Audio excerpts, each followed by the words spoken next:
Halo teman-teman, sore semuanya. Kita ketemu lagi di Cakap Sapa. Kali ini kita ngobrol-ngobrol bareng Jacob Win. Halo Bro Jacob. Halo Bro George. Asik nih, sore-sore kita sambil santai kita ngobrol-ngobrol ya. Iya nih, Ini pas seneng banget nih santai-santai kali gini ya. ini. Iya makanya cuaca cerah, sore-sore kita bareng ngobrol di GoPlay. Moga-moga apa yang kita obrolin bisa sharing-sharing lah ya sama teman-teman yang dengerin di sini. Yes, bener. Setidaknya kita bisa membuat sore ini jadi lebih ceria gitu ya Bro. Betul, betul banget. Nah, sekarang nih kita kesempatan banget nih kita dapat um, gabung Bro Jacob di sini. Bro Jacob ini pengalamannya sebagai coach sudah malang melintang, udah lama banget ya. Gitu. Habis itu juga nggak sekedar coach, beliau juga memang pengalaman untuk meran company dan lain-lainnya. Jadi mungkin aku pengen tanya dulu nih, Oke. aktivitasnya sekarang lagi ngapain aja nih? Ya, kalau saat ini kita lagi running, ada 2 company ya yang lagi saya running sekarang gitu. Kemudian ada 5 startup ya yang juga saya running ya. Selain itu kalau saya sih saya juga ngajar, Bro. Jadi cara kita bersedekah ini ya, bersedekah ilmu ya, dan kita bikin tabungan tabungan akhirat nih, Bro. Salah satunya dengan sedekah ilmu gitu kan. Semoga bisa bermanfaat buat lebih banyak orang ya. Itu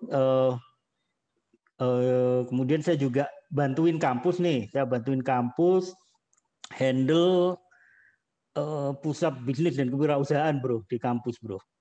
Itu. Wah, Dan asik banget. selain itu juga saya support para pengusaha pemula ya, para startup itu sebagai professional coach. Selain juga kadang-kadang ada ini juga ada undangan juga ya untuk support corporate ya, itu terkait dengan uh, membantu mereka untuk mentransformasi mindset, behavior, culture dari corporate mereka melalui coaching. Gitu, Bro. Oh, asik, asik.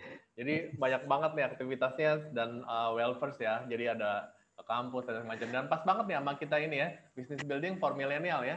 Buat Iya, teman-teman yang bener. cocok banget. Jadi emang seperti kita tahu rasanya baik apakah teman-teman yang dengerin lagi nge-building atau sudah jalan lama atau baru akan mulai membangun bisnis itu susah gitu ya. Banyak dari ya kan dari survei sudah membuktikan gitu dari sekian banyak perusahaan yang berjalan kebanyakan mostly tutup setelah 5 tahun ya, benar ya? Gitu ya. Bener-bener. Oh, oh. Nah, Nah, Tapi tadi Bro George udah sampaikan ya bahwa membangun bisnis itu susah ya, tapi emang lebih lebih susah lagi itu membuat bisnisnya tetap running ya, tetap tetap stabil gitu kan untuk waktu lama tuh Bro George. Gitu. betul, betul sekali gitu. Mulainya susah, growingnya susah. Itu sebenarnya susah, tapi fun. Karena kalau memang kita senang Yes. jalaninnya nggak berasa ya. Ya, oh, bener-bener gitu. Nah, Bro George, ini saya juga penasaran nih Bro George ya. Dirimu nih kan juga dari yang saya tahu nih ya, dan saya cukup cukup cukup lama juga ya ngikutin sosial medianya Bro George nih. Ya. Ini keren banget juga Bro George ya. Nah, kalau tadi saya udah cerita tentang saya nih Bro George. Nah, sekarang saya ingin tahu ya, sepanjang yang saya lihat di sosial media sebagai seorang produser, sebagai seorang yang punya bisnis production house gitu kan. Nah, kalau Bro George sendiri kayak gimana nih sekarang? Iya, jadi ya memang kebetulan aku jalanin ini. Awalnya kan aku kerja dulu sama orang gitu kan. Jadi kerja, belajar segala macam, mulai punya kenalan-kenalan. Habis itu aku coba buka sendiri tahun 2003 gitu. Habis itu aku jalanin. Pertamanya pasti ya susah banget. 2 tahun pertama bisa dibilang sepi banget lah gitu. Ya nggak sebanding mungkin effortnya. Tapi dari situ kita belajar banyak gitu. Habis itu company-ku sendiri ya sekarang creative agency namanya Spin Production. Kita ya kita servicing documentary and commercials buat bermacam-macam company lah gitu ya, baik nasional, regional ataupun global gitu. Dari mulai FMCG, banking, industri mobil, healthcare, beberapa itu klien yang kita pernah kerjain sih. Ya mungkin pengalamanku mungkin bilang basically growing bisnis, membangunnya itu tergantung mindset. Intinya sih sebenarnya it does not happen in one day ya, never instant, nggak pernah toto jadi gitu ya, nggak kayak dongeng-dongeng gitu ya gitu. Jadi mungkin kita harus persistence, sheer determination. Habis itu mungkin sebagian yang kita bisa coba, mungkin kamu juga pasti paham nih, pengalaman lu juga banyak sekali kan di multinational dan lain-lain. Kita harus create ecosystem sebenarnya, gitu, ekosistem yang tepat buat company kita dan fokus di dalam juga. Jadi antara getting customer sama getting a good team itu kayak ayam dan telur kayaknya kalau pengalamanku. Jadi cuman kalau kita fokus di dalam, fokus sama stakeholder kita, I would say happy team equals happy customer sih. Jadi kalau tim kita happy, tim kita oke, engage, by default ya, customer kita akan happy juga gitu. Mantep nih. Jadi kalau tadi sempat saya dengar sih tentang bagaimana menyenangkan customer gitu ya, bagaimana menyenangkan customer, kemudian ada tim yang juga harus di maintain gitu ya, bro, di maintain kesejahteraannya, di maintain happiness-nya gitu ya. Nah, ya, yang saya penasaran nih bro, gimana sih dirimu memaintain happiness dari tim kamu ini gitu kan? Kalau setahu saya ya, tim kamu juga lumayan banyak milenialnya ya bro ya?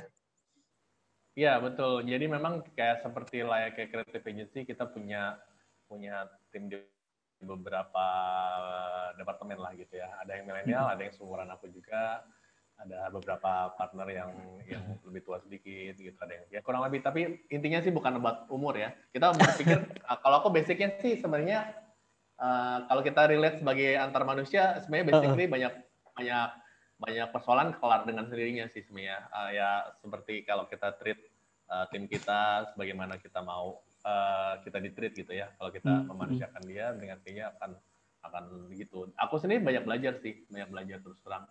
Dan yang aku suka dari milenial itu adalah, ini aku observe ya sebenarnya, dari aku observe. Cepet banget, cepet loh, milenial itu cepet banget, kerjanya cepet, nggak kayak kita kali ya, kita lebih step by step gitu ya. Ya kan, generation X gitu kan lebih gitu kan gitu ya. Kalau ini kadang-kadang dia nyari shortcut-nya cepet gitu, dan itu modal sebenarnya, keren banget. Nah, kalau milenial tadi udah bisa cepet gitu ya, berpikirnya cepet, kemudian adaptif juga sama perubahan gitu ya bro ya. Nah, kalau terkait dengan bisnis kamu sendiri nih bro, ya bagaimana para milenial ini ya bisa kamu optimasi nih ya, bagaimana para milenial ini bisa kamu optimasi sampai akhirnya bisa mensupport bisnis kamu jadi hebat kayak sekarang gitu ya. Itu satu curiosity ya dari saya. Kan yang kita tahu nih selain milenial tuh cepet gitu ya, cepet, adaptif gitu. Tapi ada satu sisi liarnya juga gitu kan. Ya kalau milenial tuh mereka butuh sesuatu yang berkaitan dengan freedom gitu kan. Mereka berkaitan juga dengan mindset yang juga cukup liar gitu kan. Nah itu memaintain itu, kemudian mengoptimize itu supaya bisa membuat company kamu ini bisa kuat dan hebat kayak sekarang, tipsnya apa nih bro? Iya, kayaknya kalau dari pengalamanku, oh ya, sebelumnya teman-teman yang ikutin, yang nyimak, boleh dong saling negor-negor antar teman-temannya, yang lihat kita bisa saling kirim-kiriman gift nih di sini. Jadi serunya di GoPlay itu bisa kirim-kiriman tuh ya gitu ya. Jadi kita interaktifnya lebih seru. Dan kalau ada yang mau tanya, feel free langsung di chat ya, diketik aja chat. Mau tanya ke Jacob atau nanya ke aku, kita coba jawab dengan ini ya, dengan dari pengalaman sama apa yang kita tahu. basically tadi tuh menarik tuh bro yang dirimu tanya. Jadi kayaknya kalau dari pengalamanku yang aku temukan adalah faktor utamanya adalah rekrutmen. Jadi kayaknya rekrutmen itu penting banget. Jadi kita hire the right people for the right position on the current condition kayaknya itu yang prinsipalnya. Jadi current conditionnya seperti apa, kita butuhnya seperti apa di ini dipetakan gitu kan. Kita harus hire tepat gitu. Nah proses rekrutmen yang tepat itu jadi kunci karena dulu awal-awal aku rekrutmennya by feeling gitu ya. Jadi nggak bener ininya. Jadi kadang-kadang dapatnya kayak lotre. Kadang dapat bagus, kadang dapat nggak oke. Jadi terlalu besar ininya terlalu besar probability-nya gitu. Jadi dari rekrutmennya oke. Nah kita coba building ecosystem sama chemistry. Kita create chemistry. Chemistry between team workers sih kalau di creative industry kayak penting banget. Habis itu passion and liking gitu ya. Kayak aku nih baru nayangin filmku catatan tanpa selesai di salah satu platform di bioskop online. Itu kita fokus produksi 8 tahun. Nah, bisa dibayangin tuh syuting 8 tahun orangnya banyak, manajemen datanya, gimana kita bisa maintain pekerjaan bisa jadi kayak yang bagus dan punya tim yang tepat gitu loh. Itu penting banget tuh. Jadi udah rekrutmen harus benar, chemistry antar orang harus dibangun dan sebenarnya kalau orang di kreatif sering bilang chemistry itu penting ya. Tapi kalau di tataran biasa, tataran scientific atau di psikologi mungkin lebih ke personality compatibility gitu. Jadi antara ini sama ini compatible gitu. Jadi itu jadi chemistry jadi bagus gitu. Kayaknya gitu. Berarti... Tapi kalau dari kamu gimana menurutmu? Iya, saya sepakat banget sih ya. Kalau dari pengalaman saya ya, saya build company juga from the scratch banget ya gitu. Dan saya dulu pernah jadi karyawan juga, bro. Gitu. Jadi sebelum saya jadi seorang entrepreneur dan akademisi, saya juga pernah jadi karyawan gitu kan. Dan memang pada waktu itu saya juga masih tergolong usia milenial ya gitu. Nah, dan waktu itu memang saya juga liar banget, susah diatur juga gitu ya kalau kata bos saya gitu ya, liar banget gitu. Jadi misalnya gini nih, saya dikasih task gitu ya, dikasih sebuah task gitu, nih lu harus selesai dalam waktu 1 bulan gitu ya. Nah, saya pikir ngapain harus selesai 1 bulan gitu kan, kalau saya bisa selesaiin dalam waktu 1 minggu atau 2 minggu gitu. Nah, saya kerjain tuh. Nah, suatu saat saya kena SP itu bro. Saya kena SP di situ. Jadi lah, kenapa kok saya dapat SP? Bukannya dia kelar dengan lebih cepat dan hasilnya sama bagusnya gitu. Ternyata saya nggak ikut SOP itu bro. Gitu. Jadi liarnya pikiran saya pada waktu itu ya ternyata harus berbenturan dengan hal-hal yang sifatnya ada birokrasi di situ ya itu. Nah, sehingga akhirnya pada saat saya bikin satu company juga ya, saya akhirnya mikir nih bro, saya akan kasih kebebasan juga karena kebanyakan memang di tempat saya memang juga anak-anak milenial nih gitu. Dan anak milenial yang ada di tempat saya memang saya kasih kebebasan bagaimana mereka bekerja, bagaimana mereka berproses gitu ya, mereka mengaktualisasikan diri mereka gitu.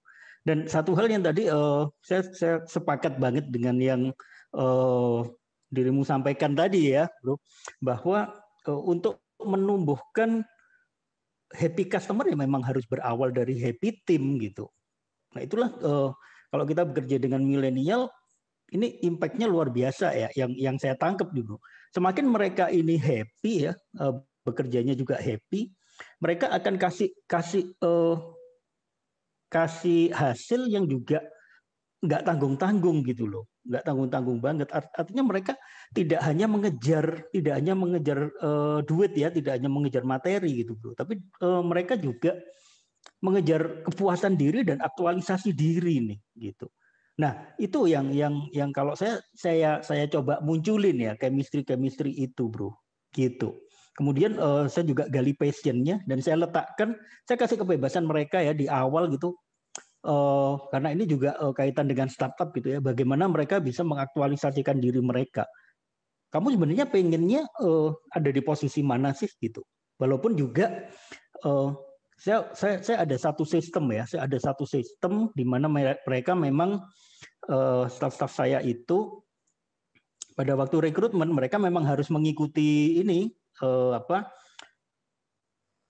mengikuti seleksi secara sistemik gitu ya. Tapi memang di akhir saya lebih banyak menyentuh rasa mereka, bro. Gitu, passion mereka apa yang mereka inginkan gitu. Dan ternyata ini erat kaitannya dengan peningkatan kreativitas mereka gitu. Itu sih dari yang aku alami ya, bro ya. Jadi kreativitas mereka tuh sering kali yang memang out of box gitu ya. Out of box mereka bisa muncul gitu. Yang kadang kita wah, ini kok saya nggak kepikir ya gitu. Nah, ternyata dengan saya belajar coaching ternyata itu tidak hanya bermanfaat untuk klien-klien saya, bro. Tapi coaching ini saya terapkan juga di leadership style saya gitu. Kalau dengan mereka, gitu. Jadi kalau misalnya saya mimpin rapat nih ya, gitu ya, saya meeting dengan mereka, biasanya saya akan lakukan coaching gitu. Jadi saya lebih banyak bertanya sebenarnya, bukan saya yang memberikan materi dan lain sebagainya. Saya bertanya, kemudian saya provoke mereka supaya mereka bisa muncul gitu ya. Ini ide-idenya mereka gitu. Dan itu dengan mekanisme coaching itu. Dan akhirnya memang luar biasa. Kreativitas mereka bisa muncul, solusi-solusi yang semula nggak kebayang ya, itu akhirnya bisa muncul dari dialog kita. Saya bertanya, mereka kemudian menjawab gitu kan. Tapi memang ada kaidahnya sih, cara nanyanya seperti apa, ada alurnya seperti apa gitu. Tapi yang perlu kita garis bawain, bro, bahwa memang dengan memberikan mereka keleluasaan ya, membuat mereka happy gitu, akan membuat kreativitas mereka tumbuh dan mereka secara tidak langsung juga akan kerjanya bagus, membuat kita sebagai business owner ya, mereka akan membuat kita happy karena kita kasih mereka happiness gitu. Dan impact-nya juga ke ini, bro, impact-nya juga ke customer, mereka totalitas banget terhadap hasil pekerjaan mereka. Itu sih, bro. Ya, benar banget sih, setuju ya. Kayaknya emang proses coaching nih digabung sama mentoring sama training lain-lain tuh udah jadi satu paket yang nggak terpisahkan tuh ya. Jadi tadi aku tertarik banget yang kamu share soal itu, gimana kamu provoke, create environment, habis itu benefit dari coaching activity ini buat teman-teman milenial. Kita nggak mau terlalu membeda-bedakan lah ya generasi ini generasi itu ya. Kita sama-sama bekerja ya. Tenaga kerja yang bersama gitu kan, gitu kayak apa ya intinya sih dengan begitu coaching activity yang kamu jalankan lebih apa ya, lebih membangun kultur si perusahaan itu sendiri ya. Yes, betul. Jadi kita optimize mereka ya, bagaimana sih kreativitas mereka bisa muncul gitu. Karena memang bukannya coaching ini hanya untuk milenial, enggak ya, tapi memang coaching ini bisa untuk yang senior juga bisa gitu kan. Artinya adalah coaching ini apa sih? Coaching ini adalah menjadi partner berpikir buat mereka gitu. Nah, sedikit hal yang membedakan adalah anak-anak milenial ini ya, mereka kan liar nih ya, liar secara mindset mereka tuh liar banget, dan mereka nggak terlalu suka kalau mereka tuh diperintah tuh gitu. Mereka diperintah harus ini dimarahin, wah malah nggak jalan, bro, gitu. Nah, tapi dengan pendekatan coaching ini karena kita lebih banyak mengajak mereka berpikir gitu ya. Apa sih sebenarnya yang kalian targetkan nih gitu. Contoh aja nih ya. Nah, dari situ mereka akan ngomong tuh. Nah, setelah itu barulah kita akan mengalir lagi ya. Apa yang memang sudah kamu lakukan untuk mencapai itu misalnya. Daripada sekarang kita emangnya selama ini apa yang udah kamu lakuin? Emangnya itu berhasil? Nah, itu akan membuat mereka drop banget gitu. Nah, ini sebenarnya tidak hanya untuk milenial, ya. Saya rasa untuk yang senior pun style leadership yang masih bossy seperti itu akan membuat orang nggak nyaman sih dimanapun gitu ya, dimanapun. Apalagi dengan milenial gitu. Gitu. Nah, terkait dengan bisnis, saya banyak berkecimpung dengan anak-anak milenial di dunia startup, bro. Gitu.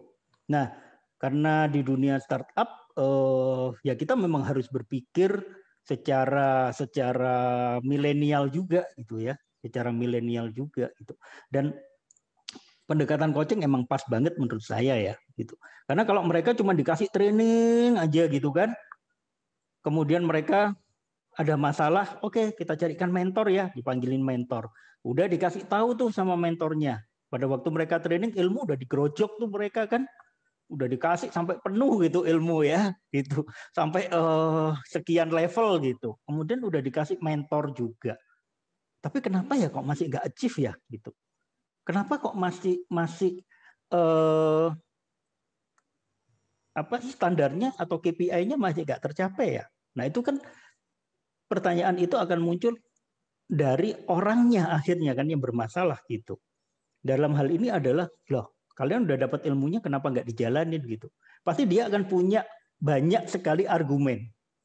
Artinya apa? Argumen ini berasal dari behavior mereka gitu kan. Ya soalnya saya masih banyak banget nih Pak yang harus saya kerjain gitu. Nah manajemen waktu kamu gimana gitu? Ya udah saya list sih Pak gitu. Nah menurut kamu dari list itu mana yang penting gitu? Yang mana yang paling penting? Bagaimana kamu memposisikan hal tersebut menjadi sesuatu yang lebih punya prioritas lebih misalnya gitu. Artinya apa? Dengan coaching yang kita transform itu adalah mindset dan behaviornya gitu, bro. Gitu. Jadi sebagus apapun training, sebagus apapun mentoring yang udah kita kasih ya ke anak-anak ini, ya permasalahan utamanya ada di mindset dan ada di behavior gitu. Jadi tanpa perubahan mindset, tanpa perubahan behavior, ya nggak akan ada perubahan result gitu. Sehingga memang ini satu kesatuan.